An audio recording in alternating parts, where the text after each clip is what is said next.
গত 17 বছর খুনি ফ্যাসিস্ট হাসিনা বিরোধী লড়াই সংগ্রামে বাংলাদেশ জাতীয়তাবাদী ছাত্রদলের সকল নেতাকর্মীরা, আমি সহ সকল নেতাকর্মীরা রাজপথে ছিল।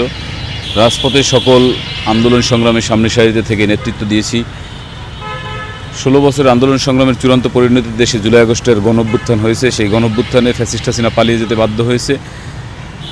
হাসিনা পালিয়ে যাওয়ার পরে বাংলাদেশে একটি অবাধ, সুষ্ঠু, নিরপেক্ষ এবং বহুল কাঙ্ক্ষিত নির্বাচন অনুষ্ঠিত হয়েছে গত 12ই ফেব্রুয়ারি। সেই নির্বাচনে বাংলাদেশের মানুষ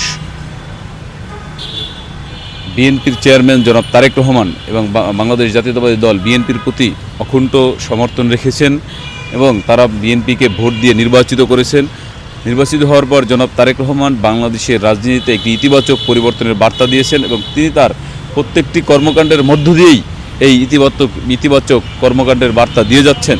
যেমন আপনি দেখবেন যে আগে প্রধানমন্ত্রী যদি বাসা থেকে বের হতো, যখন ফ্যাসিস্ট হাসিনা ছিল, তখন দেখা যাচ্ছে রাস্তায় আর কারো কোনো ওই পথে আর কারো কোনো যান চলাচল করতে পারতো না।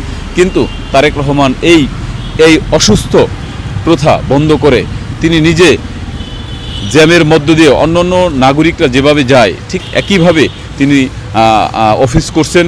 এবং আপনারা দেখবেন যে সরকারি অফিসে কিন্তু এক ধরনের ঢিলেঢালা পরিবেশ থাকে। কেউ আসলে 10টায় যায়, কেউ 11টায় যায়, কেউ 12টায় যায়, যার যার মতো করে যায়। এই ধরনের একটা ট্রেন্ড ছিল বাংলাদেশে। কিন্তু বর্তমান সময়ে আপনি দেখবেন জনাব তারেক রহমান বাংলাদেশের প্রধানমন্ত্রী হওয়ার পরে তিনি কিন্তু 9টা মানে 9টা, জাস্ট 9টায় অফিসে যাচ্ছেন।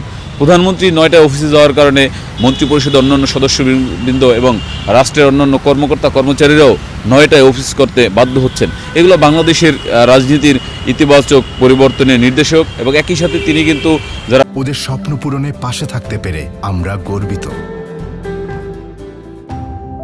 বিরোধী মত আছে, বিরোধী দলের যারা রয়েছেন তাদের রাজনীতির সমান স্পেস তিনি কিন্তু নিশ্চিত করছেন। আপনারা দেখবেন যে জামায়াত ইসলামী বিরোধী দল হয়েছে, তাদের যে আমিরকে কিন্তু প্রস্তাব দিয়েছে বিএনপির পক্ষ থেকে। বিএনপির রাষ্ট্রকাঠামো বিনির্মাণের 31 দফার মধ্যে বলা ছিল যে ডেপুটি স্পিকার বিরোধী দল থেকে নেওয়া হবে। সেই প্রতিশ্রুতি কিন্তু বিএনপি রাখছে। তিনি কিন্তু জামায়াতের আমিরকে বিরোধী দল থেকে ডেপুটি স্পিকার নাম প্রস্তাব করার জন্য তারেক রহমান কিন্তু জামায়াতের আমিরকে বলছেন। এগুলো বাংলাদেশের রাজনীতির ইতিবাচক পরিবর্তনের দিক। বাংলাদেশের মানুষ কখনো এই ধরনের চিন্তাই করেনি যে একজন প্রধানমন্ত্রী এরকম চিন্তা করবেন। দেখা গেছে নিজ দলের নেতাকর্মীদের চেয়ে সাধারণ মানুষকে বেশি প্রাধান্য দিচ্ছেন জনাব তারেক রহমান। আমরা যারা গত 16 বছরে লড়াই সংগ্রাম করেছি, আমাদের অবশ্যই দলের কাছে প্রত্যাশা রয়েছে। সবাই আন্দোলন সংগ্রাম করেছে, ত্যাগ করেছে, অনেকে নিজের লেখাপড়া কন্টিনিউ করতে পারেনি। খুনি ফ্যাসিস্ট হাসিনার এই যে ছাত্রলীগের গুন্ডারা অনেকের শিক্ষা জীবনকে বাধাগ্রস্ত করেছে। তারপরেও আমাদের লড়াই সংগ্রামের মধ্য দিয়ে যে সরকার হয়েছে, জনাব তারেক রহমান প্রধানমন্ত্রী হয়েছে, এতে আমরা আনন্দিত, উচ্ছ্বসিত। ইনশাল্লাহ জনাব তারেক রহমানের নেতৃত্বে একটি সাম্য, মানবিক মর্যাদা এবং সামাজিক ন্যায় বিচারের বাংলাদেশ প্রতিষ্ঠিত হবে, যেখানে সকল মানুষ তার কথা বলতে পারবে, স্বাধীন মত প্রকাশ করতে পারবে, কেউ গুম খুনের শিকার হবে না। আর আমরা যারা ছাত্র রাজনীতি করি, আমাদের তো একটা প্রত্যাশা থাকেই যে ছাত্র রাজনীতির নেতৃত্ব নিয়ে আপনি যেটা বললেন, নেতৃত্বের বিষয়টি জনাব তারেক রহমান তিনি আমাদের সাংগঠনিক অভিভাবক, তিনি এটা নির্ধারণ করেন এবং অতীত হয়েছে, ভবিষ্যতে হবে বলে আমরা আশা করি।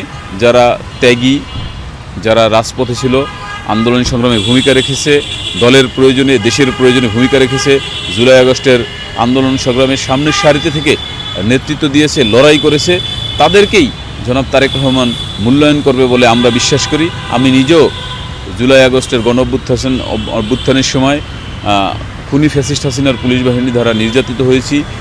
আমি কারাগারে ছিলাম এবং পুলিশি রিমান্ডের শিকার হয়েছি, গুমের শিকার হয়েছি। খুনি ফ্যাসিস্ট হাসিনা পালিয়ে যাওয়ার পরে 6 তারিখে কারাগার থেকে মুক্ত হয়েছি। ইনশাল্লাহ আমাদের আস্থা রয়েছে জনাব তারেক রহমানের উপর।